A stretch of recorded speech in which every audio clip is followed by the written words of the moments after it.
বিবিসিকে নাহিদ ইসলাম একটি বক্তব্য দিয়েছে যে সংখ্যালঘুদের নিরাপত্তা আমাদের দায়িত্ব, ভারতের কিছু বলার নেই।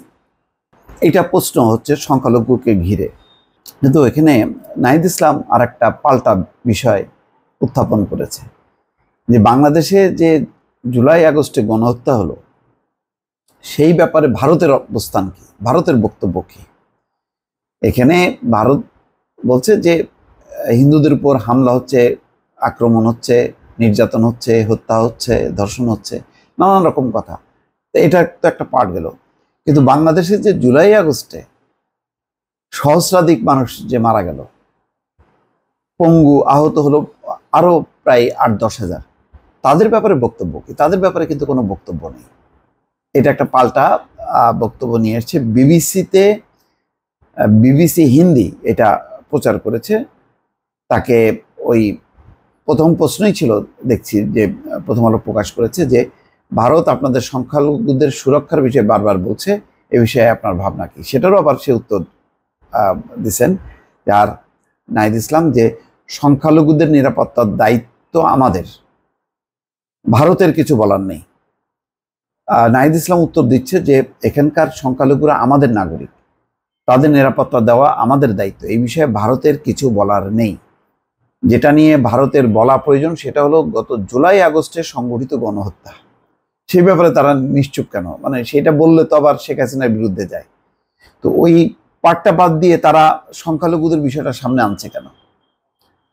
বরং এই প্রশ্ন করা যেতে পারে, বাংলাদেশের বর্তমান চ্যালেঞ্জ মোকাবেলায় ভারত কি ধরনের সাহায্য করতে পারে, এ বিষয়ে কথা বলা প্রয়োজন। আরও বলতে চাই, ভারতীয় গণমাধ্যম আমাদের সরকারকে নিয়ে ভুল সংবাদ প্রচার করে যাচ্ছে।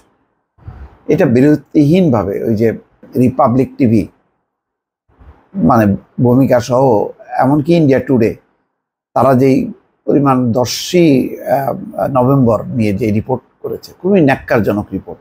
বাংলাদেশের ট্রাম্পকে নিয়ে কোনো কিছুই হয়নি, কিন্তু তারা ট্রাম্প সংখ্যালঘু মিলায় একটা রিপোর্ট করছে।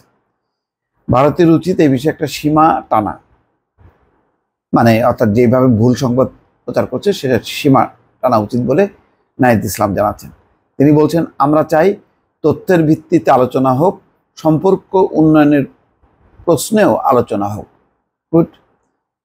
তারপরে প্রশ্ন ছিল তার কাছে যে আপনি বলছেন জুলাই আগস্টে এখনো যা হয়েছে সে বিষয়ে ভারতের অবস্থান পরিষ্কার করা, এর মধ্য দিয়ে আপনি কি বোঝাতে চাচ্ছেন? নাহিদ ইসলাম বলছেন যে আওয়ামী লীগ জুলাই আগস্টে যে গণহত্যা ঘটিয়েছে সেটাকে ভারত কিভাবে দেখে, এটা ভারত এখন স্পষ্ট করেনি।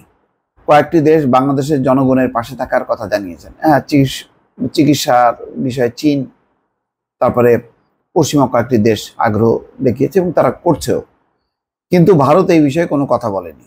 উপরন্তু যার উপরে এই ঘটনার দায় বর্তায়, ভারত তাকে আশ্রয় দিয়েছে। অর্থাৎ এই ঘটনার জন্য যে অভিযুক্ত শেখ হাসিনা, তাকে আশ্রয় দিয়েছে এবং আশ্রয় দিয়েছে, আবার অন্যদিকে কথাও বলছে না, মানে জুলাই আগস্টের গণহত্যার বিষয়। তাহলে এটাকে কি বলা যাবে? মানে এক ধরনের দ্বিচারিতা বা স্ববিরোধিতা। এখানে বিবিসি আবার প্রশ্ন করেছে তাকে যে তার মানে কি এই যে ভারত বাংলাদেশে সংগঠিত খুন খারাপিকে এড়িয়ে যাচ্ছে? তার উত্তরে তিনি বলছেন, যে ব্যক্তি তার স্বজনকে হারিয়েছে, ভারত যদি তার প্রতি সহানুভূতিশীল হয় তাহলে বাংলাদেশের জনগণ সেটিকে ইতিবাচকভাবে গ্রহণ করবে। আমি চাই ভারত আমাদের সহায়তা করুক যাতে যারা গণহত্যা চালিয়েছে তাদের বিরুদ্ধে আইনগত ব্যবস্থা নেওয়া যায়। ভালোই, মানে উত্তরগুলো ভালো, এবং পাল্টা ভারত যেইভাবে অভিযুক্ত করতে চাচ্ছে, পাল্টা ভারতকে এই সাক্ষাৎকারের মধ্য দিয়ে নাহিদ ইসলাম পাল্টা জবাব দিয়েছে যথাযথভাবে। দর্শক ভালো থাকবেন, আল্লাহ হাফেজ।